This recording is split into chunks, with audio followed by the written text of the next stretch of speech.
நீங்கள் பார்த்து கொண்டிருப்பது 24 நியூஸ் தமிழ். வாழ்வில் முதல் முறையாக வானில் பறந்த டெஃப் அண்ட் டம்ப் மாற்றுத்திறனாளி மாணவர்கள் சென்னையில் ஐடி நிறுவனங்களை பார்வையிட உள்ளனர். திருச்சி பாரதிதாசன் காது கேளாதோர் வாய்ப்பேச முடியாதவர்களுக்கான கல்லூரியில் இருந்து பேசிக் கிளவுட் சொல்யூஷன் என்ற ஐடி நிறுவனம் 31 பிஎஸ்சி கம்ப்யூட்டர் சயின்ஸ் பயிலும் மாணவர்களை திருச்சியில் இருந்து சென்னைக்கு விமானம் மூலம் அழைத்து வந்தனர்.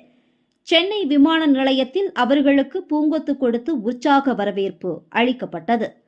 சென்னையில் இயங்கும் பிரபல ஐடி நிறுவனமான பேசிக் கிளவுட் சொல்யூஷன் நிறுவனத்தில் தலைமை அலுவலகத்தை சுற்றி பார்க்கின்றனர். அது மட்டுமின்றி ஐடி நிறுவனத்தில் மேற்கொள்ளப்படும் பணிகள், பயன்படுத்தப்படும் உபகரணங்கள் ஆகியவற்றையும் பார்வையிட உள்ளனர்.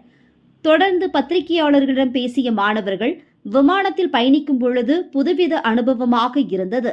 முதலில் பயத்துடனும் அதன் பிறகு உற்சாகமாகவும் இருந்ததாக தெரிவித்தனர். அது மட்டுமின்றி காது கேளாதோர், வாய் பேசாதோர் ஐடி தொழில்நுட்பத்தை கற்றுக்கொண்டு அதில் பணிபுரியவும் முடியும். தனியார் ஐடி நிறுவனம் அந்த கல்லூரியில் இருந்து மாணவர்களை பணியில் அமர்த்தி இருப்பதாகவும் தெரிவித்தனர். இதுகுறித்து பேராசிரியர் தெரிவித்த பொழுது, இதுபோன்று மாற்றுத்திறனாளிகளை ஊக்குவிக்கும் விதமாக பெரிய நிறுவனங்கள் தொடர்ந்து செயல்படுவதன் மூலம் அவர்களுக்கு உற்சாகம் அளிப்பதுடன் வாழ்க்கையில் தன்னம்பிக்கை பெருகும் எனவும், சாதாரணமாக ஆங்கில வழியில் கல்வி கற்று ஐடி துறையில் பணிபுரியும் மாணவர்களே சிரமப்படும் நிலையில் ஆங்கிலத்தை எளிதாக கற்றுக்கொண்டு ஐடி துறையில் பணிபுரிந்து அவர்களின் வாழ்க்கை தரம் மேம்படும் அளவிற்கு மாணவர்கள் உற்சாகமாக இருப்பதாக தெரிவித்தனர். எனக்கே ஒரு சர்ப்ரைசிங்காக தான் இருந்தது. இவங்களால கம்ப்யூட்டர்ஸில் படிக்க முடியும் அப்படின்றது. அப்படி இருக்கும்பொழுது நான் நாங்கள் எதுக்காக இது ஆர்கனைஸ் பண்ணோம்னா, இது ஒரு அவேர்னஸ் கிரியேட் பண்ணணுன்றதுக்காக ஒரு டூ டிஃப்ரெண்ட் குரூப்புக்கு அவேர்னஸ் கிரியேட் பண்ணணும். ஒன்று இவங்களுக்கு அந்த அவேர்னஸ் வரணும் அப்படின்றதுனால. ஏன்னா இவங்க படிக்கிறாங்க, படிச்சுட்டு இவங்களால் ஐடி துறைக்குள்ளே வர முடியும்னா கொஞ்சம் ரொம்ப சேலஞ்சிங்காக இருக்குது.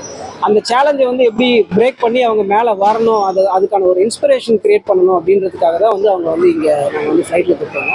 இது அவங்களுக்கான இன்ஸ்பிரேஷன். அவங்க என்னதான் இருந்தாலும் இங்கே வரணுன்ற இதை பார்த்தாங்கன்னா, அவங்களால எங்கள் கம்பெனி ஒரு விசிட் பண்ணாங்கன்னா அவங்களால கண்டிப்பாக அவங்களுடைய இன்டர்னல் லிமிட்ஸை தாண்டி வர முடியும் அப்படின்னு எங்களுக்கு நம்பிக்கை இருக்குது.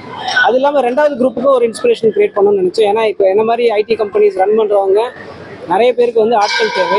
அந்த மாதிரி ஆட்கள் தேவைன்ற போது இவங்கள மாதிரி பீப்புளையும் கன்சிடர் பண்ணாங்கன்னா அது வில் பி பெட்டர். ஏன்னா இவங்களால கண்டிப்பாக பண்ண முடியும். எங்களோட டீம்லேயே ஒருத்தவங்க இருக்காங்க, அனிதான்னு சொல்லிட்டு. அவங்க தான் இவங்களுக்கு ட்ரைனிங் கொடுத்துட்டு இருக்காங்க to make them job. So இப்போ எங்களால் பண்ண முடியுதுன்னா மற்றவங்களாலையும் பண்ண முடியும். ஸோ இந்த மாதிரி கிரியேட் பண்ணால் இவங்கன்னு இல்லாமல் எல்லா வேறு மாதிரி ஃபிசிக்கலி சேலஞ்ச் இருந்தாலும் அவங்களே மற்றவங்க ஆன்போர்ட் பண்ணி அவங்களுக்கு ஒரு ஆப்பர்ச்சுனிட்டி கிரியேட் பண்ணால் இங்கே ஒரு சமமான நிலையை கொண்டு வர முடியும்னு நாங்கள் தினமாக நம்புகிறோம். அதனால தான் இந்த ஒரு ஆர்கனைசேஷன் பண்ணியிருக்கோம்.